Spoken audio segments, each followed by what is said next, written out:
धर्म क्या है? हम किसे धर्म कहेंगे? बार बार तुम पूछते हो परमात्मा, तुम धर्म की कुछ और परिभाषाएं देते हो और हमने जो सीखी हैं वो कुछ और। कौन सा सही कौन सा गलत, ये मुझसे ना पूछकर तुम स्वयं से पूछो कि कौन सा सही कौन सा गलत। अगर तुम व्यापारी हो, संसारी हो, तो शायद तुम कुछ अपने बोध से निर्णय ले पाओ।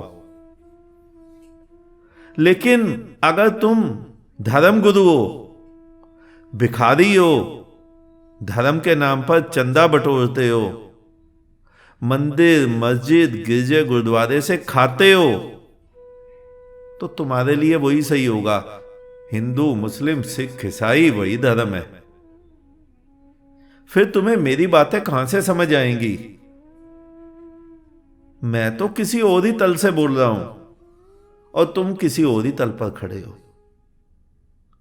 मैं कह रहा हूं चाह छोड़ दो, लेकिन तुमने तो धार्मिक वस्त्र भी धन की चाह के लिए ही पहने हैं। फिर तुम्हें मेरी बातें समझ नहीं आएंगी। फिर तो तुम ठीक और मैं गलत। तुमने सीखा कैसा है धर्म? किसे तुम धर्म मानते हो? कैसे सपने पाले हैं तुमने? धर्म क्या सीखा है तुमने? किसे धर्म कहते हो तुम? केवल धर्म के नाम पर दान मांगना, चरण पुजवाना, भीख मांगना लोगों से, और किसी एक धर्म नहीं, सभी धर्मों में ये चल रहा है। जरा ध्यान से तुम सभी अपने अपने धर्म गुरुओं की आंखों में देखना, उनके व्यवहार को देखना कि वो सभी अपने अपने धर्म के धर्म गुरु क्यों बने। क्या कारण था? क्या पत्नी मर गई इसलिए धर्म की ओर मुख कर लिया? क्या व्यापार में नुकसान हुआ इसलिए धर्म की ओर मुख कर लिया? बच्चों ने कहना नहीं माना इसलिए मंदिर मस्जिद भाग आए? या परमात्मा ने अपना जादू चला दिया, उसके इश्क में तुम पागल हो गए? अगर परमात्मा का, खुदा का जादू चल गया तो फिर भी व्यक्ति जो है प्रेम में पागल जब हो जाता है, तो वो पागल व्यक्ति क्या धर्मगुरु बनेगा? क्या धार्मिक चोला ओढ़ेगा? वो उसे इतना होश रहेगा जो परमात्मा के इश्क में पागल हो गया? उसे होश कहां? वो तो वैसे ही पागल हो गया, वो तो वैसे ही बावला हो गया। तुम्हारी तो पंक्ति है, परमात्मा मिले और तुम बोला ना जाओ, तो समझना परमात्मा मिला ही नहीं। तुम्हारे ही तो सूक्त हैं, ये तुलना तुम्हारे ही धर्मों ने तो बनाई है, मैंने थोड़ा ही बनाई है। मुझे याद ही नहीं कि शायद ही कभी कोई ऐसा व्यक्ति मिला हो मुझे जो अपना अपना काम धंधा करता हो और धर्म को जानने का प्रयत्न करता हो। हां, आज तक ऐसे हजारों मिले जो धर्म की सेवा कर रहे हैं धर्म गुरु बनकर। धर्म को जानने का प्रयत्न ही नहीं है, सीधा ही धर्म गुरु बन बैठे। हिंदू की वेशभूषा धारण की तो हिंदुओं के धर्म गुरु, मुसलमान की वेशभूषा धारण की तो मुसलमान के धर्म गुरु, ऐसे ही सिख के, ऐसे ही ईसाई के। तुम जिस घर में पैदा हो गए गलती से, जिस धर्म में पैदा हो गए गलती से, उसी धर्म के धर्म गुरु बन बैठे। तुम्हें पता कैसे चला कि वो धर्म सही है या गलत, तुम्हारे लिए है या नहीं? केवल देखा देखी। क्योंकि जब आदमी रोटी खाने को ललायित होता है, जब वो भूख से व्याकुल है, उसे भूख लगी है, तो वो कहां देखता है कि रोटी हिंदू की है मुसलमान की? किसने बनाई? तुम होटलों में जाते हो, तुम कहीं देखते हो रोटी हिंदू ने बनाई या मुसलमान ने? आटा हिंदू ने पीसा या मुसलमान ने? सब्जी हिंदू ने उगाई या मुसलमान ने? तुम्हें पेट भरने से मतलब है। उसी प्रकार तुम जिस घर में पैदा हो गए, जिस धर्म में पैदा हो गए, तुमने कहां देखा कि धर्म सही है नहीं सही है? तुमने कहा अब यही चोला ओढ़ो, क्योंकि मुख्य मुद्दा तुम्हारा धर्म का था भी नहीं। मुख्य मुद्दा तो रोटी कमाना था, पेट भरना था, धनार्जन था, पद थी, प्रतिष्ठा थी।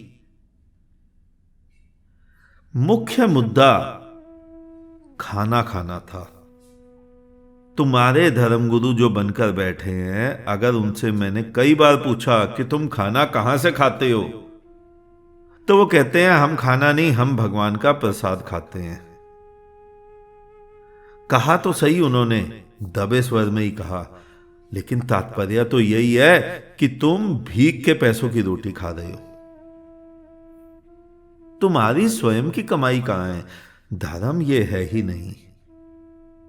धर्म, अध्यात्म, परमात्मा, विराट, खुदा, ये कहीं भिखारियों को मिलता है? नहीं। शहंशाह तो शहंशाहों को मिलता है। भिखारियों को तो भीख मिलती है, जो मिल जाती है थाली में चढ़ी हुई। मेरे पास जितने भी व्यक्ति धर्म सीखने आते हैं, परमात्मा को खोजने आते हैं, मैं उन्हें सबसे पहला कदम यही सिखाता हूं कि तुम अपना अपना काम धंधा करो, नौकरी करो, व्यापार करो, और जब रोजी रोटी की व्यवस्था स्थिर हो जाए, तब मैं तुम्हें दूसरा कदम समझाऊंगा। और जितने भी साधु वस्त्र पहनकर आते हैं, किसी भी धर्म के साधु हों, वो हिंदू के, मुसलमान, सिख, ईसाई, बौद्ध, जैन, उससे कुछ भी फर्क नहीं पड़ता। उसने धार्मिक वस्त्र पहने हैं। वो जितने भी आते हैं ऐसे, वो पहले ही पग पर रुक जाते हैं, क्योंकि वो पहला ही कदम सही नहीं उठा पाते। वो काम धंधा करें भी तो क्या करें? ना तो उन्हें कुछ आता है, ना वो पढ़े लिखे होते हैं, तो उदास हो जाते हैं। मैं कहता हूं कि ये जन्म तुम्हारा व्यर्थ चले जाएगा। तुम्हें परमात्मा का साक्षात्कार नहीं होगा, अनुभव नहीं होगा, दीदार नहीं होगा। एक कदम अगर मनुष्य गलत रख दे तो हजारों किलोमीटर दूर पहुंच जाता है। मान लो तुम अपने घर से बाहर निकले, दिल्ली से निकले, सीधा जा रहे हैं हम। जैसे ही हमने दिल्ली से गए, धोला कुआं से लेफ्ट मुड़ना था जयपुर की तरफ, आगे मुंबई की तरफ, हमने एक बार गाड़ी वहां नहीं मोड़ी और सीधा रख दी। धोला कुआं से लेफ्ट नहीं मुड़े, सीधा गए नारायणा, रजौरी गार्डन। एक कदम हमने गलत रखा तो हम सीधा चलते चलते हरियाणा पहुंच गए, पंजाब पहुंच गए। यही तुम्हारे साथ हुआ है। एक कदम तुमने जीवन का गलत रखा। तुमने सोचा शायद ये वस्त्र पहनना ही धर्म है, शायद हिंदू के वस्त्र पहनना हिंदू होना है, धार्मिक होना है, और मुसलमान के वस्त्र पहनना मुसलमान होना, धार्मिक होना है। तो वो एक कदम गलत जो तुमने रखा, वो तुम्हें तुम्हारे से, धर्म से कोसों दूर ले गया। धर्म स्वयं में स्थित हो जाना है। धर्म स्वयं को पहचान लेना है। धर्म स्वयं की आंख खुल जाना है। धर्म स्वयं के भीतर का नित्य उत्पन्न हो जाना है। एक कदम गलत, वापस मुड़ना संभव नहीं होता। वो तुम्हारा एक कदम गलत तुम्हें हजारों मील दूर ले जाता है। और तुम उसे सही भी करो तो भी कैसे करोगे? मार्ग तो तुम्हारा गलत है। अगर मंजिल ठीक हो, मार्ग गलत हो तो भी घूम फिर के तुम पहुंच जाओगे, अगर मंजिल ठीक है।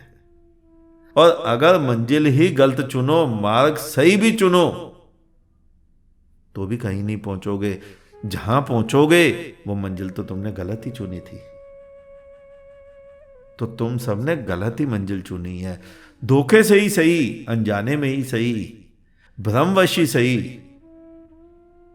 मंजिल तो तुम्हारी गलत है। फिर तुम कानून बनाते हो, धर्म परिवर्तन वाले को जेल होगी। फर्क क्या पड़ता है? कोई हिंदू बन गया, कोई मुसलमान, कोई सिख, कोई ईसाई, कुछ फर्क पड़ा? 100 हिंदू अगर 100 मुसलमान बन जाए तो तुम्हें क्या लगता है जिसको हिंदू बनकर परमात्मा नहीं मिला उसे मुसलमान बनकर खुदा मिल जाएगा? शांति मिल जाएगी भीतर की।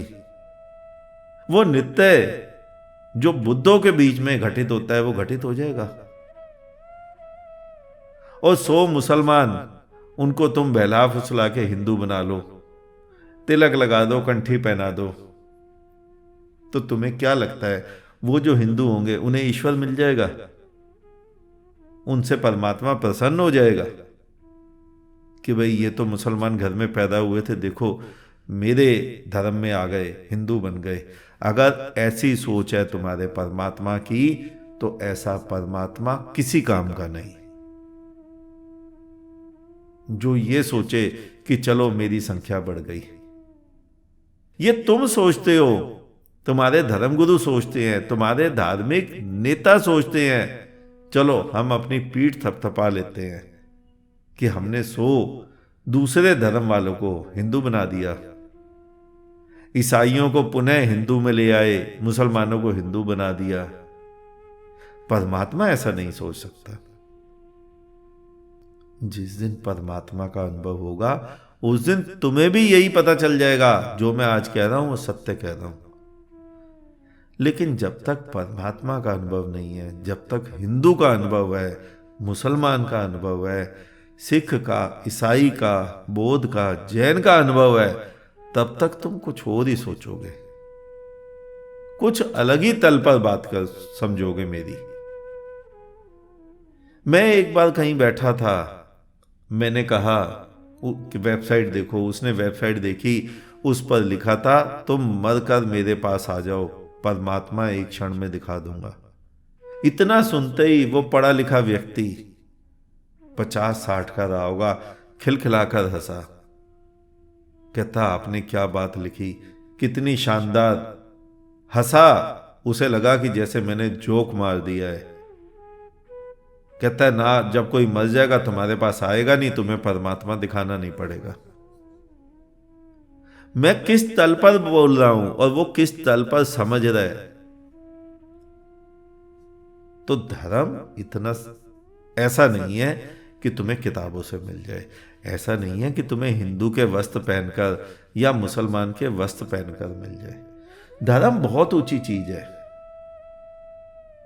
जिस दिन वो धर्म समझ आएगा उस दिन नाचोगे, उस दिन अपनी मूर्ताओं पर हंसोगे कि हम करे क्या जा रहे थे, 50 वर्ष 60 वर्ष हमने व्यर्थ गवा दिए। कुछ भी तो नहीं लेना देना उस धर्म का उससे। मैं तुम्हें किसी और ही तल की बातें बता रहा हूं। शायद मेरी बातें तुम्हें आज समझ भी ना आए, लेकिन मैं तो वही बताऊंगा ना जो मुझे पता है, जो मुझे आता है। जैसे तुम्हारे धर्मगुरु तुम्हें वही समझाते हैं ना जो उन्होंने पढ़ा है, और कुछ नहीं समझाते। पढ़ा है उन्होंने, अनुभव नहीं किया है। मैं तुम्हें अनुभव की बातें बता रहा हूं। मेरे जितने भी लेक्चर हैं तुम्हें किसी शास्त्र से नहीं मिलेंगे।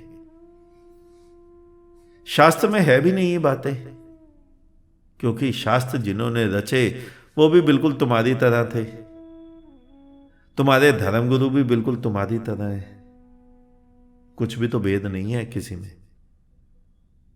तो मैं तुम्हें कुछ और बातें बता रहा हूं, मैं तुम्हें कुछ और धर्म सिखा रहा हूं। अगर धर्म को समझना है, शांत होना है, सुखी होना है, आनंदित होना है, नृत्य करना है, तो मुझे सुनने का, समझने का प्रयत्न करो। और अगर अपने ही सपनों में खोए रहना है तो खोए रहो। करोड़ों व्यक्ति आज तक हिंदू बनकर मरे, तिलक लगाकर, जटाएं बढ़ाकर, लंगोट पहनकर, जनेऊ धारण कर कर, कंठी धारण कर कर मरे, तुम भी मर जाओगे। करोड़ों अरबों मुसलमान कब्र में दफना दिए गए, सबके ऊपर, सबके माथों पे कुरान टच करके दफना दिए गए, तुम भी दफना दिए जाओगे। लेकिन बुद्ध पुरुष मरे, ऐसा सुना है तुमने कभी? कौन कहता है कृष्ण मर गए? कौन कहता है बुद्ध मरे, महावीर मरे, नानक, कबीर, अल्लाह, जीसस? वो तो चले भी गए फिर भी आज तक जिंदा है। जीसस को तुम्ही ने सूली चढ़ाई, लेकिन जीसस तो आज भी जिंदा है। कौन कहता है बुद्ध पुरुष मरे? कोई भी तो नहीं। तो ये तुमने देखना है, तुमने अपने बोध का जागरण करना है या हिंदू मुसलमान होकर मर जाना है। नहीं भी मरे तो दूसरे धर्म द्वारा मार दिए जाओगे। जरा सा दंगा हुआ और वैसे भी तुम मरे मराई हो। कहां है तुम्हारा नृत्य? कहां है तुम्हारा उत्सव? कहां है तुम्हारा आनंद? कहां है तुम्हारी मनुष्यता? कुछ भी तो नहीं। केवल तिलक लगाकर तुम स्वयं को संतुष्टि दे देते हो, या नमाज पढ़कर स्वयं को संतुष्टि दे देते हो। दोनों में कुछ भी अंतर नहीं है। तुम हिंदू रहो या मुसलमान, सिख रहो या ईसाई, बौद्ध रहो या जैन, बिल्कुल धर्म परिवर्तन करने की मत सोचो, क्योंकि धर्म बदलकर भी कुछ नहीं होगा। तुम जैसे सोए हुए हो वैसे ही सोए रहोगे। तो इससे अच्छा जरा सा भी उपद्रव मत करो। जिस धर्म में हो उसी में रहो। या तो बहुत ऊपर उठ जाओ, धर्म बहुत नीचे रह जाएंगे। धर्म है ही बहुत नीचे की चीजें, और तुम्हारा बुद्धत्व बहुत ऊपर के तल की बात है। तुम्हारी देह के अंदर जमीन आसमान मिल रहे हैं। एक तुम हो देह, मैं, जिसको तुम मैं बोलते हो। दूसरा है देही, चैतन्य, परमात्मा, खुदा, जो तुम्हें जिंदा रखे है, तुम्हारी देह को चला रहा है। जमीन आसमान का अंतर है, लेकिन तुम्हारी देह में मिल रहे हैं दोनों। तुम कहते हो जमीन आसमान नहीं मिलते, तुम्हारे भीतर मिल रहे हैं। मैं को मार दो, आसमान बच जाएगा। अभी तक तुमने आसमान को मारा हुआ है, मैं मची हुई है। मैं जो तुम्हें धर्म सिखा रहा हूं वो ये सिखा रहा हूं, तुम मैं को मार दो उसमें से। तुम्हारे ही तो धर्म शास्त्रों के कथन है ना, कहानियां। एक वृक्ष पर दो पक्षी हैं, एक खाता है दूसरा देखता है। खाने वाले को मार दो, देखने वाला बच जाएगा। वही देह परमात्मा बन जाएगी। परमात्मा कोई अलग देह का नाम नहीं है। तुमने कब्जा कर रखा है मैं के ऊपर। कब्जा ही तो है तुम्हारा। धर्म के ऊपर तुमने कब्जा कर रखा है कि धर्म केवल हिंदू, दूसरा पक्ष कहता है धर्म केवल इस्लाम। धर्म के ऊपर तुम्हारा कब्जा है, देह के ऊपर तुम्हारा कब्जा है, और तुम कहते हो तो फिर तुमने धर्म करना है, कर्म बंधन से मुक्त होना है, कर्म को कर्म में बदलना है। मैं कहता हूं धर्म अगर सीखना है तो मैं को छोड़ दो, उस मैं को मार दो। गीता प्रेस की एक किताब मैंने पढ़ी, तुकाराम की जीवनी। तुका से किसी ने पूछा, तुका तेरे प्रारब्ध का क्या हुआ? तुका हंसा, बोला किसका प्रारब्ध, किसका कर्म बंधन? पूछने वाले ने दोबारा पूछा, तुका का। तुका फिर हंसा, बोलता तुका कहां है? जब मैं मिटी, जब मैं मरा तो कौन बचा वहां? किसका प्रारब्ध, किसका कर्म बंधन, किसकी कर्मों से मुक्ति, किसके कर्म बंधन छोड़ने के उपाय, कौन सी साधना, कौन सी सिद्धि? कुछ भी नहीं बचा वहां, तो सीधा सीधा परमात्मा बचा। अब परमात्मा अपने लिए उपाय करेगा, परमात्मा अपनी मुक्ति के उपाय करेगा। वहां ये पंक्ति फलित सही होती है, नैनम छिद्रंति शस्त्राणि नैनम दहति पावका, कि आत्मा को कोई बंधन है ही नहीं। तो जहां तुम मिटे वहां बचा कौन? परमात्मा, आत्मा। तो उसको कोई बंधन है ही नहीं, कोई कर्म बंधन नहीं है, कोई प्रारब्ध नहीं है, कोई उसका भविष्य नहीं है। लेकिन तुम बचे तो कर्म बंधन, प्रारब्ध, भविष्य, पाप, पुण्य, लगे रहो उपायों में। मैं जो तुम्हें बातें समझा रहा हूं किसी और ही तल की बातें हैं, किसी और ही दुनिया की बातें हैं। तुम्हारी मर्जी समझो, तुम्हारी मर्जी मत समझो, मेरे को कोई फर्क नहीं पड़ता है। आज इतना ही, शेष किसी और दिन। अंत में चारों तरफ बिखरे फैले परमात्मा को मेरा नमन। तुम सभी जागो, जागते रहो।